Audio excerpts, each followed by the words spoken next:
ശ്ലോകം 6. മായാവിലാസഹസിതം ശ്വസിതം സമീരോ ജിഹ്വാജലം വചനമീശ ശകുന്തപംക്തി സിദ്ധാദയസ്വരഗണാമുഖരന്ധ്രമഗ്നിഃ ദേവാഹുജാസ്തനയുഗം തവ ധർമ്മദേവഃ. അല്ലയോ സർവേശ്വരനായ ഭഗവാനെ, അവിടുത്തെ ലീലാസ്മിതം മായയും ശ്വാസോച്ഛ്വാസം വായുവും നാക്ക് ജലവും വാക്ക് പക്ഷി സമൂഹവും സ്വരഗണങ്ങൾ സിദ്ധാദികളും വായ് അഗ്നിയും കൈകൾ ദേവന്മാരും രണ്ട് സ്തനങ്ങൾ ധർമ്മദേവനും ആകുന്നു. ശ്ലോകം 7. പൃഷ്ടം ത്വധർമ്മ ഇഹ ദേവമനഃസുധാംശുഃ അവ്യക്തമേവ ഹൃദയാംബുജമംബുജാക്ഷ കുക്ഷിസമുദ്രനിവഹാവസനം തു സന്ധ്യേ ശേപ പ്രജാപതിരസൗ വൃഷണൗ ച മിത്രഃ. ചൈതന്യം കൊണ്ടു പൂർണ്ണനും താമരപ്പൂ പോലെ മനോഹരവുമായ നേത്രത്തോടു കൂടിയവനും ത്രികാലജ്ഞനും പരമാത്മസ്വരൂപനുമായ ഭഗവാനെ, അവിടുത്തെ വിരാട് രൂപത്തിൻ്റെ പുറം അധർമ്മവും മനസ്സ് ചന്ദ്രനും ഹൃദയാംബുജം എന്ന് പറഞ്ഞ അനാഹത പത്മം അവ്യക്തമായ മൂലപ്രകൃതിയും വയറ് മഹാസമുദ്രങ്ങളും വസ്ത്രങ്ങൾ രണ്ട് സന്ധ്യകളും എന്ന് പറഞ്ഞാൽ പ്രാതസന്ധ്യയും സായം സന്ധ്യയും ജനനേന്ദ്രിയം ബ്രഹ്മാവും വൃഷണങ്ങൾ മിത്രനും ആണ്. ശ്ലോകം 8.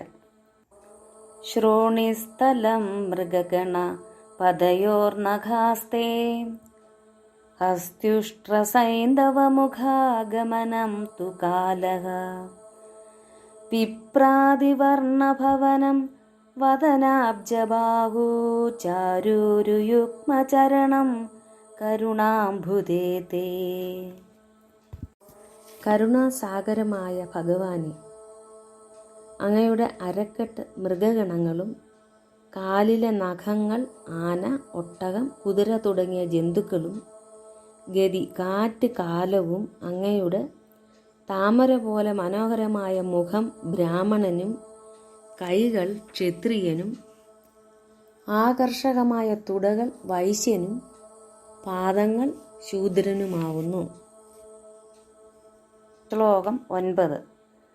സംസാരചക്രമയി ചക്രധര ക്രിയാസ്തേ വീര്യം മഹാസുരഗണോസ്തി കുലാനി ശൈലാഃ നാട്യാസരൽ സമുദയസ്തരവശ്ചരോമാജീയാദിതം വപുരനിർവചനീയമീശ. അല്ലയോ ചക്രധരനും സർവനിയന്താവുമായ ദേവ, അങ്ങയുടെ ലീലകൾ സംസാരഭ്രമണവും വീര്യം മഹാസുര സമൂഹവും അസ്ഥികൾ പർവ്വതങ്ങളും നാഡികൾ നദികളും രോമങ്ങൾ വൃക്ഷങ്ങളുമാണ്. നിർവചനങ്ങൾക്കൊക്കെ അതീതമായ അങ്ങയുടെ അത്ഭുതകരമായ ഈ സുന്ദരവും ഗംഭീരവുമായ രൂപം എന്നുമെന്നും ലോകത്തിന്റെ ക്ഷേമത്തിനു വേണ്ടി വിജയിക്കട്ടെ എന്നാണ് പറയുന്നത്. ശ്ലോകം 10.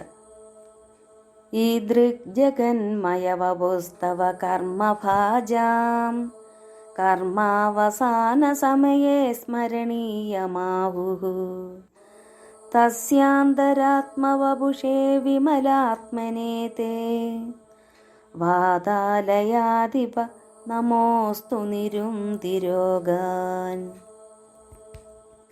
അല്ലയോ ഗുരുവായൂരപ്പ, ഇപ്രകാരം വർണ്ണിക്കപ്പെട്ട ഭഗവാന്റെ വിശ്വരൂപം കർമ്മങ്ങളുടെ എല്ലാം ആദിയിലും അന്ത്യത്തിലും ധ്യാനിക്കപ്പെടേണ്ടതാണെന്ന് യോഗികൾ പറയുന്നു. വിശ്വരൂപത്തിൻ്റെ അന്തരാത്മാവായി ശുദ്ധ ചൈതന്യമായിരിക്കുന്ന അങ്ങേക്കായിക്കൊണ്ട് എൻ്റെ ഭക്തിപുരസരമായ നമസ്കാരം. എൻ്റെ ശാരീരിക മാനസിക രോഗങ്ങൾ മാറ്റി അവിടുത്തെ ഭജിക്കുവാൻ എന്നെ കഴിവുള്ളവനാക്കി തീർക്കണമേ എന്നാണ് നാരായണ ഭട്ടതിരിപ്പാട് പറയുന്നത്. ഹരി ഓം.